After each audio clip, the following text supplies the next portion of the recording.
Mam tutaj dwa iPhony 17 Pro Max. Jeden z nich to oryginał za ponad 6 koła, a drugi jest 10 razy tańszy, no bo to podróbka. Ale który jest który? Zaraz Ci pokażę, jak to rozpoznać. Dzień dobry, bo mam takie pytanie. Który iPhone się Panu bardziej podoba? Zdecydowanie ten grafitowy. Dlaczego? Jest bardziej męski. Okej, a ten pomarańczowy? Klapka różni się względem korpusu. To znaczy? To znaczy kolor mi się nie podoba. A jak Pan tak weźmie te dwa telefony, czy coś tutaj jest nie tak? Ten jest dużo lżejszy. No i jak myślisz, który z nich jest oryginalny, a który jest podróbą? Powiem szczerze, no ja to chyba już się pomyliłem. Dobra, to zacznijmy od unboxingu. Specjalnie wziąłem dwa różne kolory iPhone'ów. Zaczynamy od tego. Uwaga, otwieramy go. Wygląda jak iPhone. Nic tutaj nie wskazuje na to, żeby to był jakikolwiek inny telefon. W zestawie oczywiście przewód do ładowania oraz narzędzie do wyciągania SIM. To wygląda identycznie. Przewód w zasadzie też. Jest dokumentacja, tak się prezentuje, króciutka, więc to wszystko się zgadza. Pierwszy telefon odpakowany, czas na drugi. Otwieramy drugie pudełko, również pokazuje się iPhone. Praktycznie wygląda to tak samo, iPhone jak iPhone. Tu mamy również narzędzie do wyciągania, przewód, który na ten moment wygląda tak samo. I uwaga, dokumentacja. Tu wydaje się, że jest trochę więcej i uwaga, jest mała różnica. Naklejka energetyczna. Porównajmy jeszcze kolory pudełek. Teraz wziąłem ten sam kolor, czyli pomarańczowy. To jest iPhone Pro, to jest Pro Max. To po prawej jest trochę jaśniejsze. Jeżeli chodzi o napis, czcionka się zgadza, odcień moim zdaniem też się zgadza. Nie wiem, czy to widać, ale tutaj ta biel jest taka nieco bardziej szarawa, a tutaj ta biel jest taka bielsza. Jeżeli nie mielibyśmy tych dwóch pudełek obok siebie, no to nie bylibyśmy w stanie rozpoznać tego. Różni się tył pudełek. Oczywiście on może się różnić w zależności od tego, na jakim rynku kupujemy, bo proszę bardzo, tutaj mamy na przykład informację o tym, że nie ma zasilacza. Czas na sam telefon. Tutaj w ogóle w wersji pomarańczowej wydaje mi się, że to logo jest minimalnie większe. Ale zanim zdejmiemy jeszcze folie ochronne, no to porównajmy, czy odcień koloru pomarańczowego względem oryginału w ogóle się różni. Teraz ewidentnie widać różnicę. Ten mini iPhone to jest taka dosłownie miniatureczka iPhone'ika. Dajcie znać w komentarzu, kto z Was chciałby używać takiego malutkiego iPhone'ika. No moim zdaniem ten rozmiar w końcu ma sens. Nie to, co te wielkie krowy. Jeżeli chodzi o dół, to tutaj również lekkie różnice są, ponieważ ten port jakby w środku jest jaśniejszy i tu w ogóle też te krawędzie, jak są obok siebie, to też widać, że ten pomarańczowy jest trochę bardziej dojrzałym pomarańczowym. I szanowni Państwo, wcale nie jest najważniejsze to, że te przyciski również mają tutaj nieco różny kolor, ale najważniejszy jest przecież przycisk, z którego i tak nikt nie korzysta. Czas zobaczyć ekrany, więc zdejmujemy tutaj i zdejmujemy tu. Uwaga, włączamy oba telefony i w tym momencie kliknąłem. I zobaczmy, który się szybciej włączy. Pierwsza różnica, którą zobaczyliśmy, gdy wyszliśmy na zewnątrz, to jasność. Zobacz, ten iPhone jest zdecydowanie ciemniejszy, kąty widzenia są również gorsze. Zobaczmy, jak w ogóle wygląda interfejs. Tutaj mapa nawet dobrze została odwzorowana. Oczywiście nie ma tu pokazane, gdzie jesteśmy, natomiast nawet jest czas przed ekranem.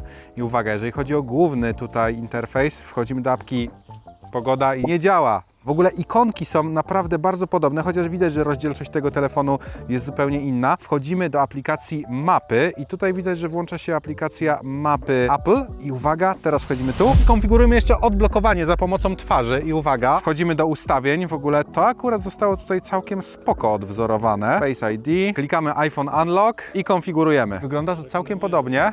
Chociaż tutaj ta jakość zostawia trochę do życzenia, ale zobaczymy, czy to w ogóle będzie działało. Dobra, jest. Jest robione, zobacz, jak to w ogóle wygląda. Blokujemy telefon i teraz uwaga, czy się odblokuje? Działa. Dobra, nie działa to jakoś płynnie, ale odblokowuję telefon i co ciekawe, po chwili jest totalnie odblokowana. Sprawdźmy teraz, czy nasza kalatwarz działa. Co? Nie działa. Teraz sprawdzam z zamkniętymi oczami i uwaga, odblokował się czy nie? Nie. Nie. I otwieram oczy? Ej, nie chce się odblokować teraz, co jest? Jedna próba, która się nie udała i przestał działać. Pierwszy włączył się iPhone 17 Pro Max. Jak ustawiłem taką samą tapetę, to wygląda to dość podobnie, tylko że tutaj jest inna czcionka niż tutaj. I oczywiście ikonki na przyciskach się różnią, ale w ogóle sprawdźmy, czy one tutaj coś robią. Patrz, zadziałało! Wyłączamy latarkę i uwaga, aparat no też się włączy. Skoro o aparacie mowa, to przejdźmy się z tymi telefonami na zewnątrz i zróbmy parę fotek. Teraz klikam jedynkę. Jedynka jest podobna, jeżeli chodzi o kąt widzenia, ale jakość oczywiście tutaj jest zupełnie inna. I teraz klikamy dwójkę. I teraz mam wrażenie, że ta dwójka, czwórka, ósemka, one tutaj są z tego samego obiektywu. Uwaga, teraz ósemka. 8 tak się prezentuje. Nie, on tu przełącza na trójkę, nie wiem czemu. Do tego telefonu nie ma znaczenia, czy jest to trójka, czy 8. O, coś teraz zaczęło działać, ale nie. Zasłaniam obiektyw i tak, 0,5, no jak widać nie ma tu aparatu. 1 zasłonięta, 2 zasłonięta, 4 zasłonięta, 8 zasłonięta, czyli wychodzi na to, że wszystkie te tryby, które tutaj były opisane, robione są za pomocą tego jednego aparatu. Ale zobaczmy jeszcze, czy jest tryb portretowy. Interfejs tutaj się totalnie różni, bo tutaj mamy możliwość dostosowania innego światła. Tutaj w ogóle czegoś takiego nie mamy. I nie możemy też zwiększyć ani zmniejszyć ogniskowej. Natomiast działa przycisk, zobacz. Oddala i przybliża. Uwaga, robimy fotę. Szybkie porównanie. Tutaj absolutnie nie jest to tryb portretowy, nic nie jest rozmazane. Powiem szczerze, po przybliżeniu twarz naprawdę ciężko poznać, ale gdy oddalimy, no to powiem szczerze, nie jest aż taka różnica. Generalnie kolory są nawet podobne.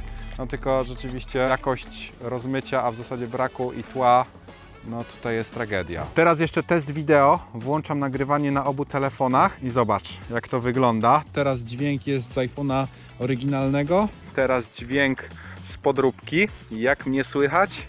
Raz, dwa, trzy.